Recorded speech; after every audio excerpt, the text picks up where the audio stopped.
Hey guys, in this tutorial you'll discover the best settings to export images for print, web and social media for optimum quality. On the screen now I've got an image, and before I export it I need to process it. So what I'm going to do for this image is use one of the awesome presets. So if I just go into my presets menu, I can see that the awesome presets are there, and if I just hover with my image selected over any one of the presets, Lightroom gives you a preview of what each one will look like. And I quite like Cuban Cigar Light. I'm just going to scroll through a few of the others, and also didn't mind Muscle Beach either. No, don't like that.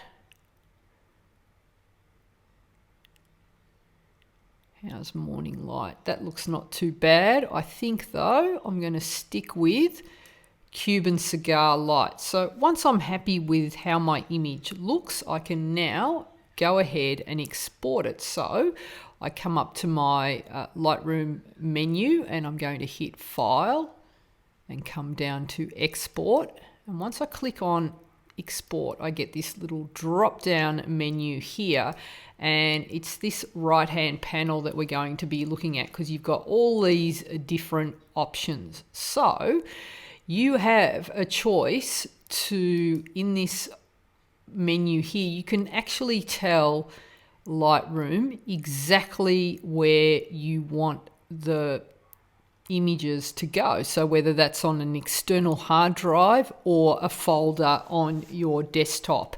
So you can click on specific folder, and then you'll get another drop down menu where you can choose exactly where you want the file to go. So you can then click through your menu, and I already have a folder, and I'm going to use my high-res images folder there, hit choose.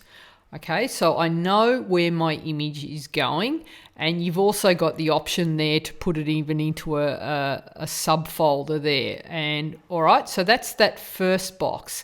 Next, you've got a choice to rename the file. Now, I recommend that you do all the naming of files inside of Lightroom.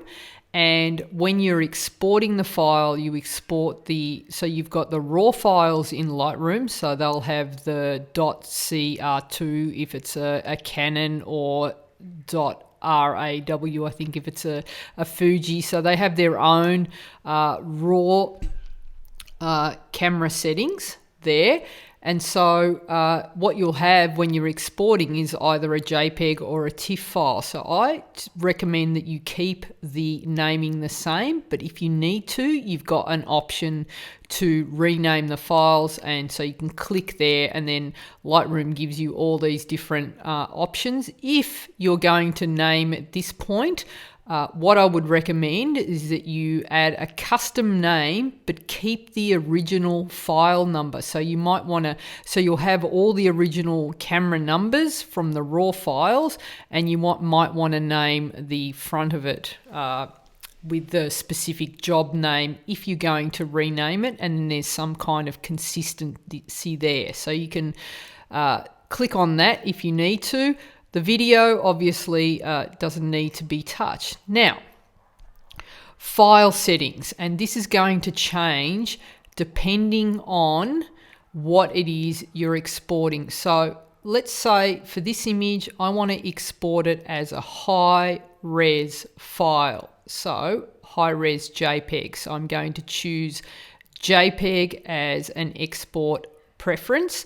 And the .jpeg, that's a universal language that all computers can read and see. So that's a great all around it.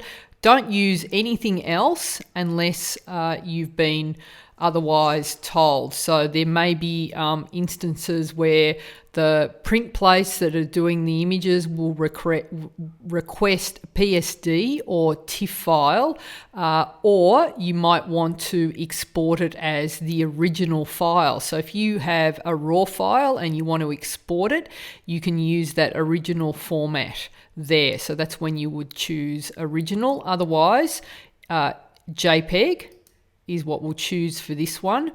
Now, quality is going to influence the size of the image, and if you go too far, it also influences the quality of the image. So you want to be going somewhere between 100 and 80. I usually play it safe and go around 90. Now, there is a big difference in file size between the even from 70 to 100%.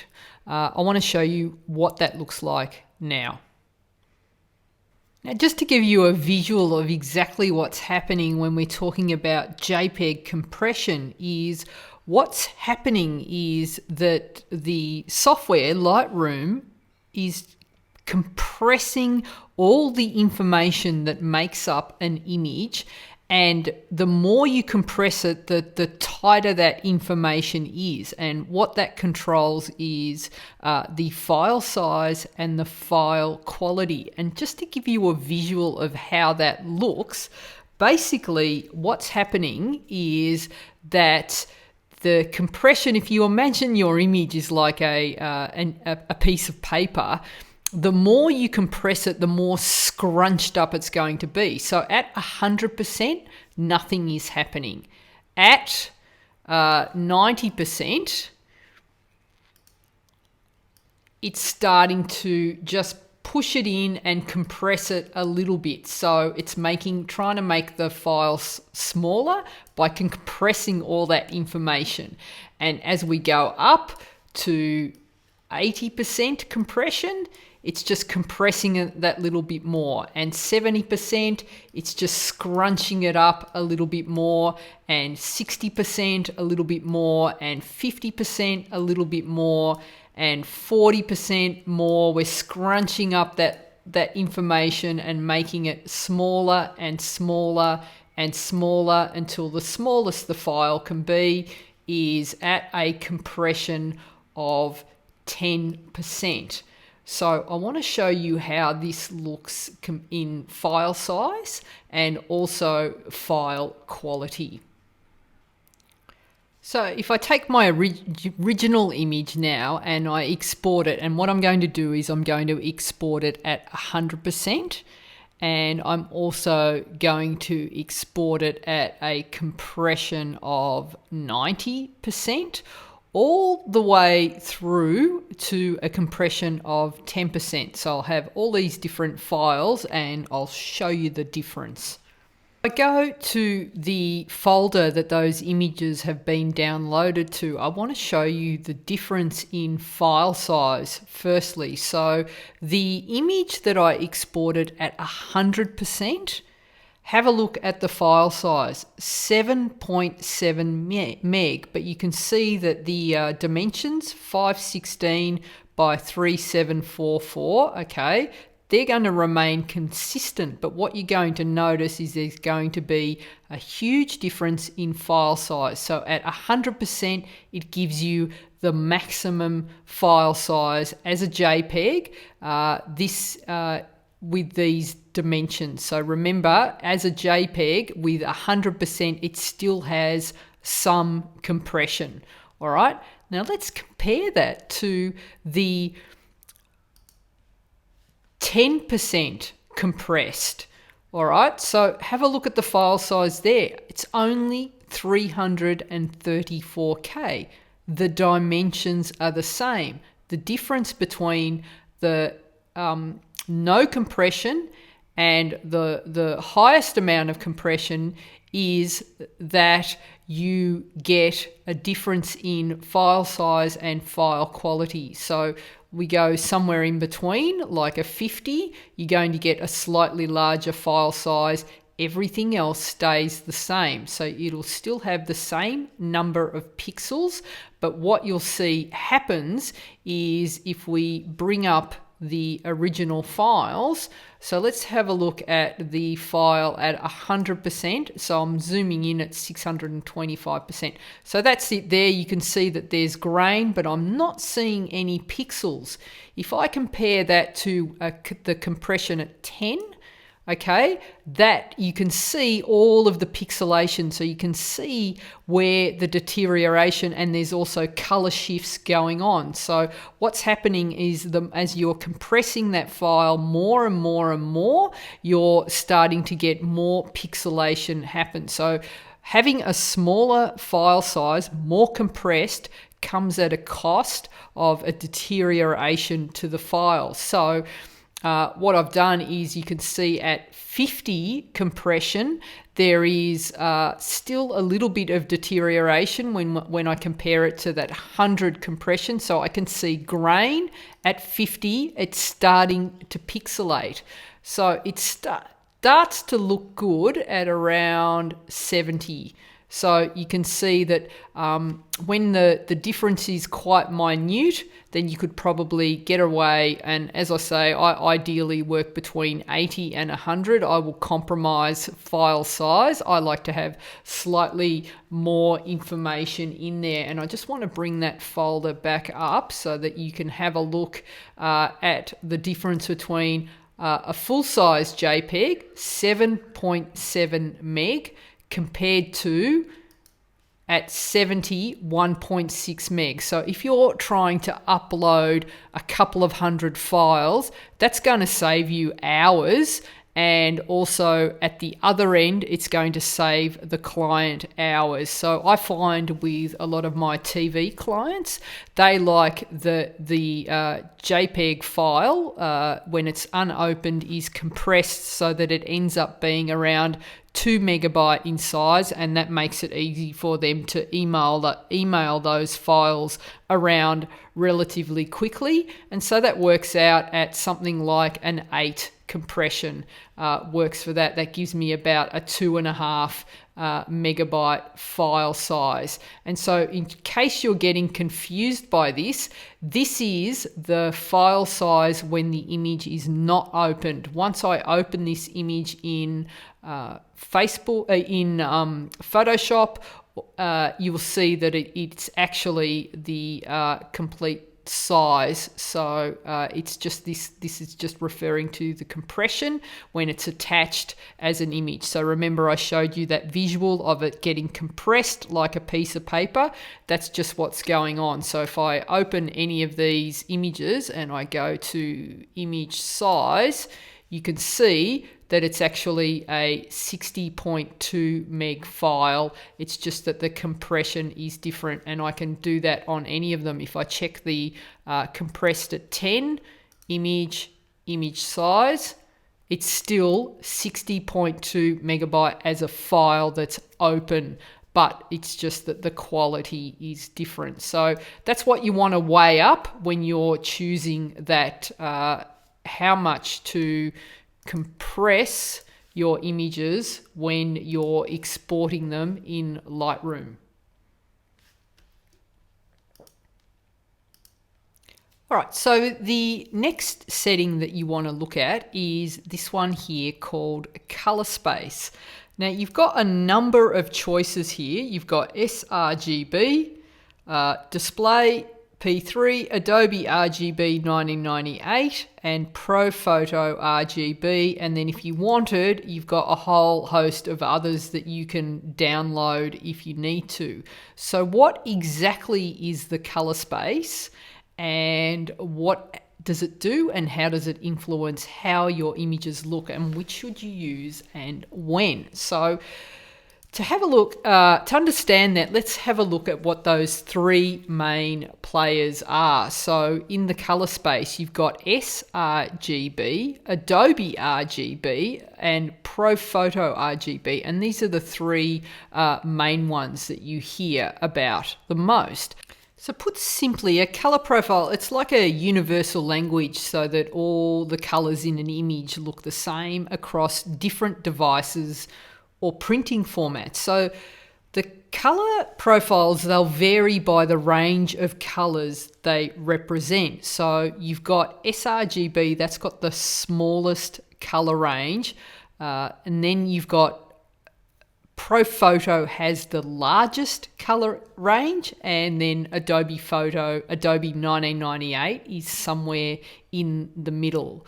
Now, if you the reason that you need a color profile is, let's say that you're printing an image, you want to make sure that the image you're looking at on the screen is the same as the image that your printer will open up on another computer, possibly on the other side of the world. So it's like a universal language that, you know, you're both seeing exactly the same red or the same yellow so that there's no confusion. It's actually a really good little system. So sRGB, as I said, it's got the smallest color range, but it is the best color profile because it looks good on all screens, so all different computers, and it is the default setting for the whole interwebs. So that is probably one of the reasons why you may have been using another color profile, looked at your image and thought, that looks amazing, I'm now going to upload it to a blog or to a sharing site, and then when you see it on that site, you notice that the colors don't look as good or it looks different. That's because it gets converted to that sRGB space. So to avoid that happening, what you want to do is, whenever you're exporting anything to be viewed on the web, and that includes proofs that you're sending clients, then use the sRGB color space. So that's the checkbox that you check when you're exporting those images, and that'll ensure that you get the optimum quality out of that image.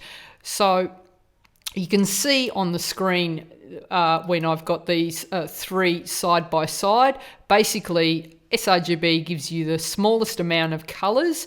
Adobe RGB has a broader range of colors, and ProPhoto has the most colors. So if you want to have, like, I've done a little simulation of how that might look on the screen here, so you can see that when you convert an image to sRGB, you might notice that it looks a little bit dull, or you lose some of the pop. That's remembering that we don't have as many colors to play with. So sRGB is going to give you a flatter image.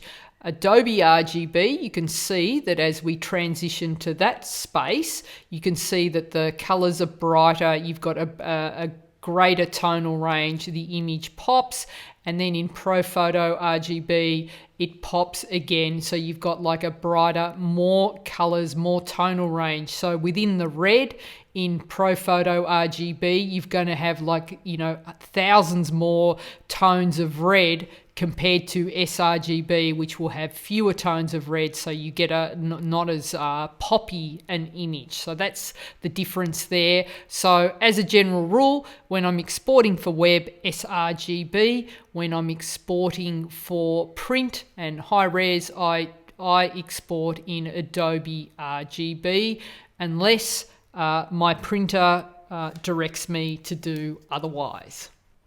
The next option you have is image size. So if you want to export your images to a particular size, you can check that, and you can change the width and height, and you can change that in pixels per inch or inches or centimeters, so that you can control that.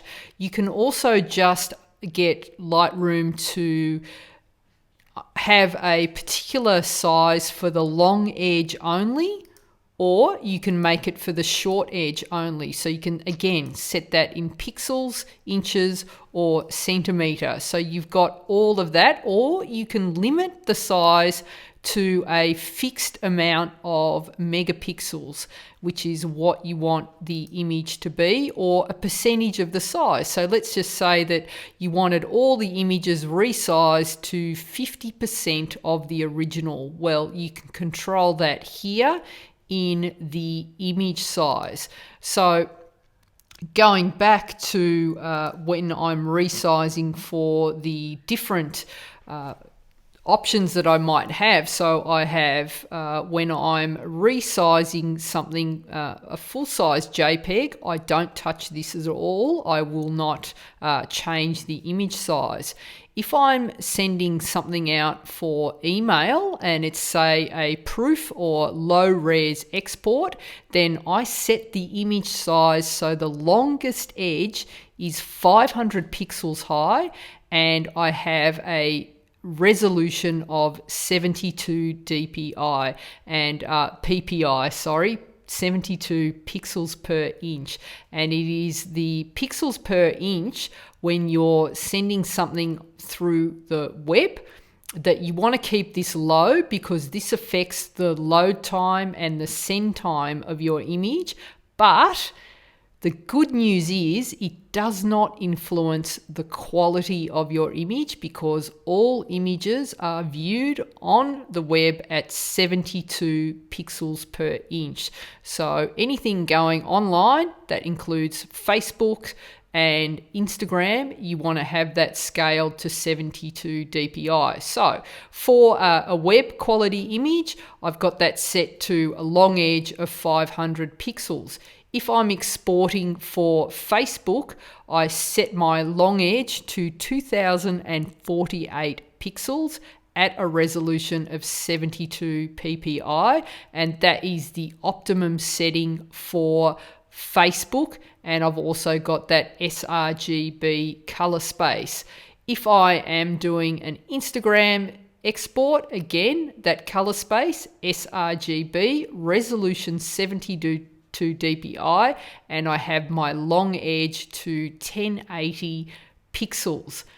Now, just to make life easier for you, I've actually created user presets that you can download and install, and you can use them for email, Facebook, high-res JPEG exports, and Instagram exports. So you can click on these, and with one click they will resize, and all you need to do is choose the folder, the destination folder that you need to use. Now, to download these presets, what you need to do is, firstly, you'll download the presets, and what will happen when you open your folder up and you choose the folder, obviously, to put the presets in, what you'll get is a folder that looks something like this. So it comes as a zip file. Double click it, it'll open up, and you'll get a folder with all the presets there. So email, Facebook, high-res JPEG, and Instagram. And what you need to do is open up Lightroom and go into Preferences, and then you want to come down to the second tab across, Presets, click on that, and you want to come to Show All Other Lightroom Presets. That's the one you want to click on.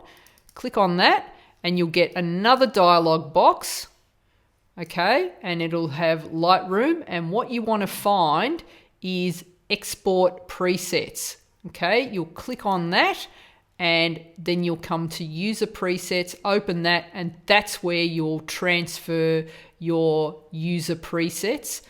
Restart Lightroom, and then you will have those in the export dialog box as well. So you'll have those ready to go there. All right, so just another couple of dialog boxes that I want to go through. So the next one under image resize is you've got output for sharpening. So you've got the option of sharpening for the screen or this type of paper that you use. Now, I, as a general rule, don't touch this, But if that's something that definitely is worth experimenting with, just like the way that I did the experimenting with the compression, have a look at how that sharpens your images for screen or sharpens them for print. And if you like what it does, then continue using it. Next one along is metadata. So you have an option to include your copyright information, copyright and contact info, or you can have everything and you can strip the image of the camera raw info, or you can take out all the metadata. So basically how much you leave in or take out is up to you. I usually include the copyright and contact info of the image so that in case someone finds it, or it gets sent to a magazine and they haven't bothered to forward my details, all that the supplier need to do is right click on the image and my copyright and contact information come up. So that's an important one. And so just remembering that when we import images, that's when you've got the opportunity to embed that metadata in the image. So when I go to, let's just say I was importing the images, I have on the far right here, you've got a drop down menu, and you can apply whenever you're importing the images, you can check and have your copyright info there. And if you haven't done that, there's actually another tutorial that runs you through how to change that. But just quickly here for this tutorial, you can go down to edit presets, and then you can name it with the 2019 or 2020 or whatever it is, the year that it is. Add in your contact information, so phone number, email, website, and the fact that you copyright it. And if you've got a studio address, then your studio address. So that is all in there at that time. All right, so finally, let's have a look. Export. The last little one that you have is you've got the option to watermark the image. So there is, again, an entire tutorial on how to do that. It covers all the ways to do that in Lightroom, but basically you can check on that watermark and then you can either add a simple copyright, or as you can see, I've got like heaps that I've created and changed over the years. So, you can edit the watermark and add whatever you want. Once you click on that, I can have copyright Gina Milicia, or I can have my website or whatever I want to include, and I can also increase the size of that. You can add you can change the opacity of the watermark.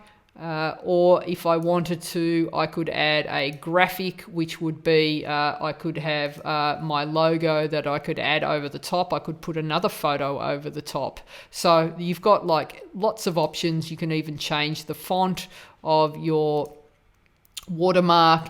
You can give it a drop shadow. You can change the location that it's in. So you could put it in the middle, and also you can rotate it along the side. So you've got lots and lots of different options for your watermark if you choose to send one out. And I think that's absolutely essential when you're sending out proofs for portrait clients, or you're sending sensitive stuff out. You want to make sure that you put your little watermark on, and if your images have not been paid for, then you want to make it like across the middle somewhere where it's very difficult for the client to take that image without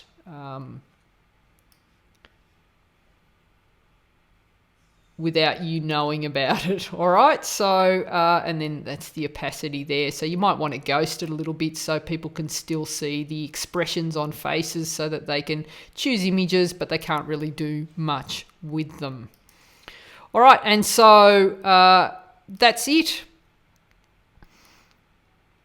And so, yeah, you've got like one last one, the Post-processing, I don't really use this one, but you can tell it to, once it's exported, you can open it in Photoshop or open it in another application. So lots of options there. I download those user presets. That's going to save you lots of time. Have a designated folder where the different images go, so you're not having to scramble around and look for them. And that should cover you in exporting images using Lightroom.